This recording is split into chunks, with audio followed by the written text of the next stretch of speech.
शुभकामनाएं। धनतेरस का धन से कोई महत्व नहीं है, कोई रिलेशन नहीं है। कितने लोग जानते हैं इस बात को? बहुत कम लोगों के हाथ उठे हैं। मुझे लगा हम लोग धनतेरस में कहीं जाते हैं, ज्वेलरी खरीदते हैं, सोना खरीदते हैं, लेकिन इसका धनतेरस से कोई रिलेशनशिप नहीं है।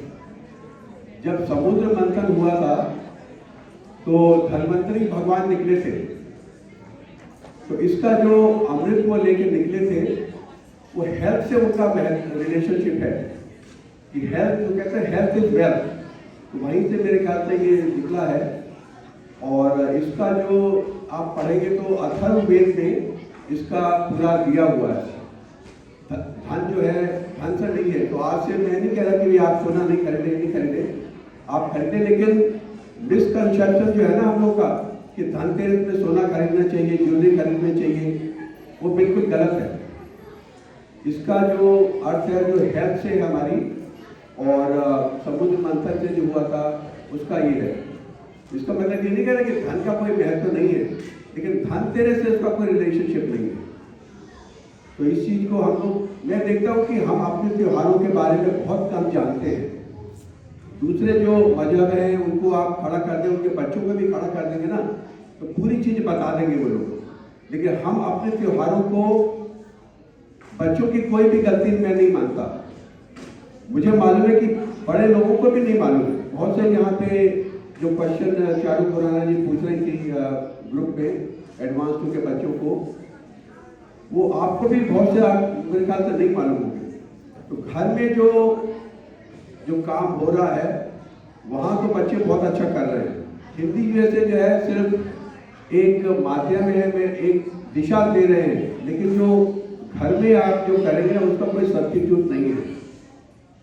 तो धन जो है बहुत जरूरी है, क्योंकि धन से बहुत सी चीज़ें खरीदी जा सकती हैं। लेकिन मेरा, क्योंकि आज धनतेरस भी है, तो मैंने सोचा ये मैं बताऊं कि इसे धनतेरस से उनका कोई रिलेशनशिप नहीं है।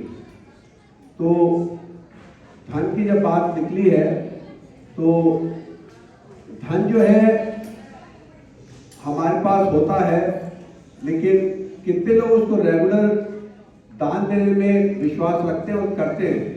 देखता हूं मैं कितने लोग के हाथ खड़े होते हैं रेगुलर जो दान देते हैं, 1 हाथ, 2 हाथ, 3 हाथ। ये तो बहुत ही मतलब लज्जा का विषय हो गया कि हिंदू प्रथा में दान देने का महत्व है और 3 हाथ खड़े हुए खाली। मतलब इसको क्या बोला जाए कि हिंदू धर्म से प्रथा निकली और हम उस चीज को नहीं करते। तो जिस चीज को हम नहीं करेंगे तो धीरे धीरे वो विलुप्त होती जाएगी और हमारे बच्चे भी उसका ध्यान नहीं देंगे। हमारी आने वाली जनरेशन को, जैसे मैं कहता हूँ कि भी महिलाएं आजकल साड़ी वगैरह नहीं पहन रही है, तो धीरे धीरे क्या होगा कि 50-100 साल बाद साड़ी पहनने के सेंटर खुल जाएंगे, वहाँ पे सिखाया जाएगा कैसे पहनी जाती है। तो अपनी प्रथाएं हम लोग भूल जाएंगे, तो मुझे लगता है कि इसमें हमारा कोई फायदा तो होगा नहीं, इसमें नुकसान होगा। तो मुझे कई बार बोलते हैं, हम ऐसी बातें बोलते हैं, कितने लोग इसको ध्यान रखते हैं। ये बहुत ही अच्छा प्रश्न है और मैंने इसके बारे में कई बार सोचा कि कई चीजें आप देखेंगे कि आपको एकदम क्लिक हो जाती है, और कोई चीजें जैसे कोई बोलता रहेगा और आप उस पर आपको मालूम है कि सही है, लेकिन आप उसको नहीं करते तो आप आंखें चुराएंगे, तो उधर देखेंगे, सब्जेक्ट बदलेंगे। क्योंकि एट दिस एज, हम लोग की जो एज हो गई है, नया ज्ञान प्राप्त करने की जो कैपेसिटी है, क्षमता है, वो ऑलमोस्ट नील हो रही है। बच्चे को जो, इसलिए हम लोग कहते हैं कि बच्चा जो है 5 वर्ष तक जो आप उसको सिखा देंगे वो ज्ञान तो उसके लाइफ पूरा वो रहेगा। लेकिन बाद में सिखाना, आपने खुद नोट किया होगा कि जब बच्चे बड़े हो जाते हैं, स्पेशली टीनेजर, तो फिर आपकी बात नहीं सुनते, वो अपनी अपनी लगाएंगे, नहीं ऐसा होगा वैसा। क्योंकि अब कॉलेज में जब जाएंगे तो बिल्कुल ही तार टूट जाएगा, क्योंकि वहाँ तो ब्रेन वॉश बच्चों का किया जा रहा है। और मैंने पर्सनली नोट किया, हमारे कुछ मित्र हैं तो उनके बच्चे उन्हीं को डांट लगाते हैं कि नहीं आपको कुछ नहीं मालूम। हमारे, क्योंकि प्रोफेसर तो PhD किया हुआ उसने, तो बच्चों को लगता है उसको ज़्यादा ज्ञान होगा हमारे पिताजी माताजी से। तो वो उनको गलत चीजें सिखा रहे हैं। तो अगर हम बच्चों को इतना तैयार करके कॉलेज नहीं भेजेंगे तो ट्रस्ट मी, अगर आप चाहते हैं कि आपका बच्चा हिंदू बोर्ड में मैरिज करे, आप चाहते हैं कि वो अच्छा हिंदू बने और वो आपका नाम जो है आगे अपना ट्रांसफर करता रहे, तो ट्रस्ट मी, आपको बच्चे को अच्छा हिंदू बना के भेजना पड़ेगा। और इस अगर आपको लगता है कि इट्स नॉट इम्पॉर्टेंट, अगर हम लोग अमेरिका में आ गए हैं और क्या फर्क पड़ता है, 2-3 जनरेशन में तो क्रिश्चियन बन ही जाना है, तो दैट्स ओके, उसमें कोई भी दिक्कत नहीं, दैट्स ओके, आप उसको कर सकते हैं। लेकिन यदि आप चाहते हैं कि हमारी जो प्रथा है ये जनरेशन से जनरेशन चलती रहे, देखिए यहाँ पे जूइश लोग भी रहते हैं, उन्होंने अच्छी अपनी प्रथा बनाई हुई है और उनको प्राउड होता है कि वो जूइश है, कोई अफ्रीकन अमेरिकन है, कुछ दूसरे हैं। लेकिन हिंदू ऐसी कौम है जो फ्री फॉर ऑल, कोई फर्क नहीं पड़ता, पैसे से ही मतलब है और किसी से मतलब नहीं है। लेकिन ये पैसा भी जो है ना, आप देखेंगे, मैं 44 साल से अमेरिका में हूँ और मैंने बहुत से यहाँ पे प्रेसिडेंट हुए को देखा, बहुत से चेंजेस देखे, लेकिन एक चीज मैंने बहुत ही गौर की है कि अगर आपने अपने बच्चे को अच्छा अगर बना दिया तो उसको कहीं भी, एक कहते हैं ना, काली कामरी पे चढ़ने को एक दूसरा रंग, आपने उसका हिंदू का रंग चढ़ा दिया है तो फिर तो वो कहीं नहीं जाएगा। लेकिन यदि आपने न्यू को और चलो सब चलता है, सब धर्म बराबर है, ये वो करके बच्चे का मन में दिया है, तो आप डेंजर जोन में है। फिर तो अगर क्या मालूम कि संस्कारों का खेल क्या होता है, लेकिन हमको अपनी तरफ से तो प्रयास करना पड़ेगा। एक छोटी सी कहानी कह के मैं अपनी बात समाप्त करूंगा कि एक कौवा था और नदी में उसने देखा कि एक मरा हुआ हाथी बहता हुआ जा रहा है। तो कौवे को लगा कि बहुत बढ़िया, ये तो अच्छा हमारे को मिल गया यहाँ पे बैठने का और हमको उठना भी नहीं पड़ेगा, मेहनत भी नहीं करनी पड़ेगी, और हाथी ये मरा हुआ तो उसका मांस नोच को खाता था और चलता जा रहा था। बोला नहीं, अगर ये तो हमको पहले मालूम हो जाता कि ऐसा, तो मैं यहाँ पे आ जाता मैं नदी में। तो कई दिन बीतते रहे, फिर वो नदी समाप्त हो गई, तो फिर वो समुद्र में मिल जाती सारी नदियाँ, तो समुद्र में मिल गई और उसके बाद फिर उसका काम चलता रहा था। जब उसने देखा कि ये तो समुद्र हो गया, यहाँ तो बीनों तक कुछ है नहीं, तो मैं कहाँ जाऊँगा मैं, तो फिर फटफड़ाता रहा, वो घूमता रहा इधर उधर करके, लेकिन वो तो बीनों तक कहीं नहीं था। He could not fly for miles and miles. तो फिर धीरे धीरे उसकी मृत्यु हो गई। उसको बोला कि कहाँ जाएंगे। तो पर्पज मेरा सुनाने का ये कि हम लोग भी ऐसा लग रहा है कि हम लोग एक स्वर्ग में आ गए और बैठे और खाते रहे और सब कुछ करते रहे और कंट्रीब्यूट नहीं करें हम लोग कोई अपनी भाषा और संस्कृति में। तो होगा क्या कि ग्लैमर ऐसी चीज होती है कि that doesn't last for long time. पैसा भी जो है ना बहुत दिनों तक लास्ट नहीं करता। कोई भी ब्यूटी भी होती है, कोई भी लास्ट नहीं करती। कोई भी चीज जो है ना बहुत दिनों तक नहीं चलती है। चलती क्या है, जो की चीज परमानेंट होती है। परमानेंट क्या है कि peace in your heart, that is permanent. सेवा जो आप करते हैं, किसी को दे रहे हैं, जो खुशी आपको मिलती है, दैट इज परमानेंट। क्योंकि हम चाहते हैं कि सब लोग, कितने लोग परमानेंट हैप्पीनेस चाहते हैं यहाँ पे? कोई भी परमानेंट हैप्पीनेस नहीं चाहता, ओनली फ्यू पीपल। बाकी हाथ जो नहीं खड़ा करे, मतलब आपको टेम्परेरी हैप्पीनेस चाहिए। इसका मतलब बहुत कम, मतलब हम लोग इतने भी ले लिए कि हाथ भी नहीं खड़ा कर पा रहे, इतने थक गए।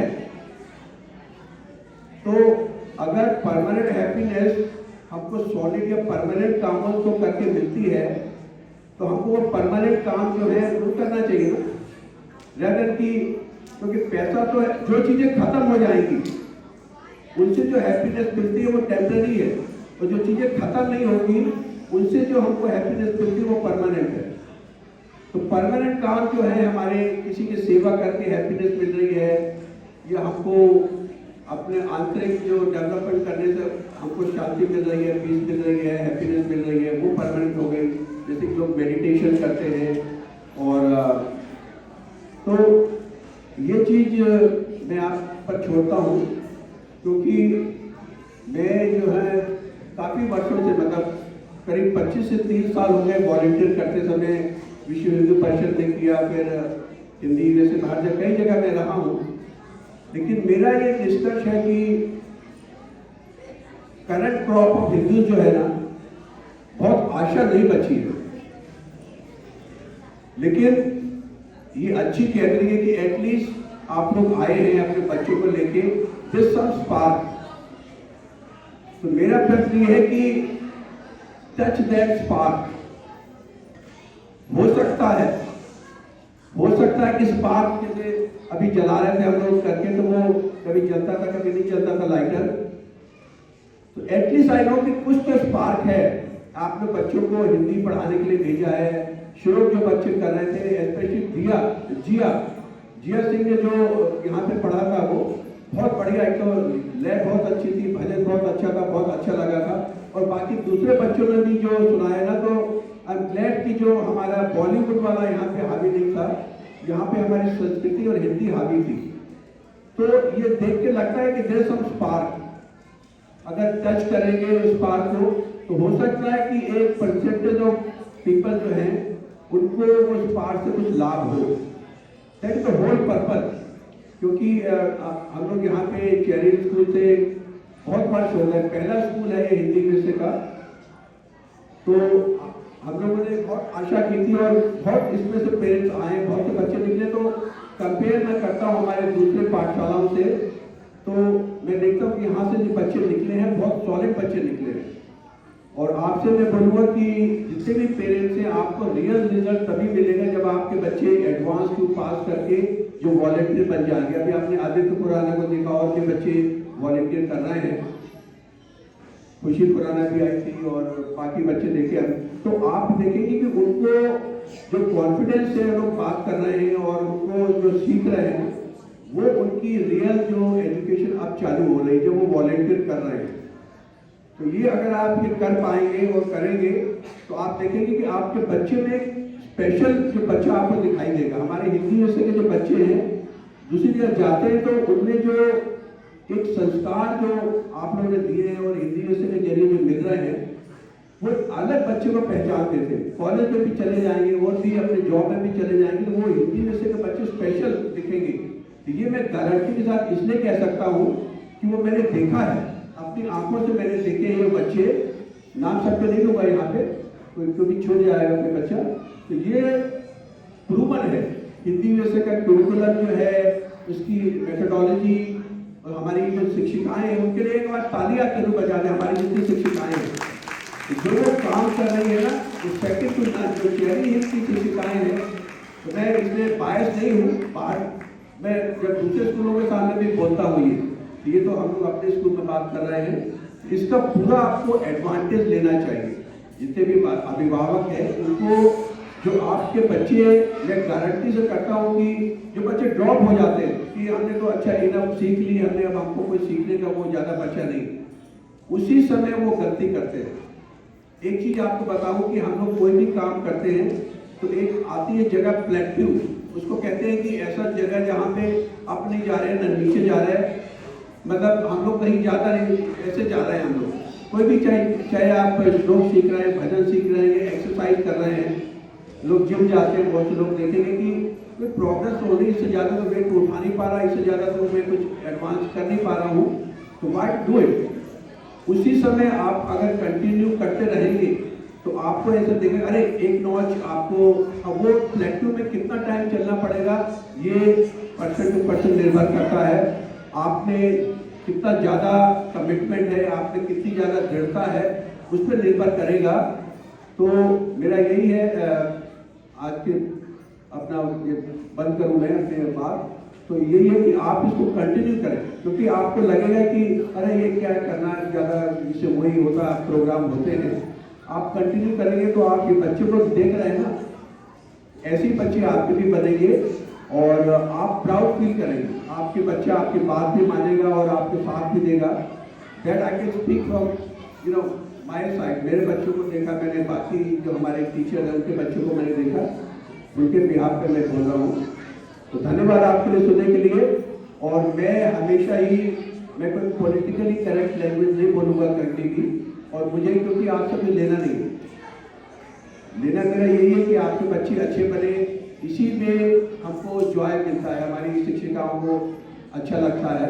इसके अलावा मुझे कुछ लेना नहीं है, इसलिए I have nothing to do. जो मुझे दिल की बात मुझे अच्छी लगती है कि जो आपका बेनिफिट जिसमें है, मुझे लगता है वो मैंने आपसे बताया है। और बाकी जैसे मैंने पहले बोला ही है कि जैसे सभी अपने अपने संस्कार लेके, सभी अपने अपने प्रारंभ लेके आते हैं हम लोग, तो उसके अनुसार ही काम होगा।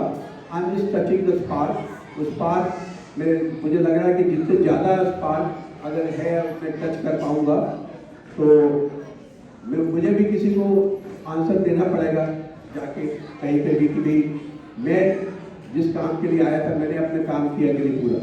तो that's what I am trying to do. धन्यवाद।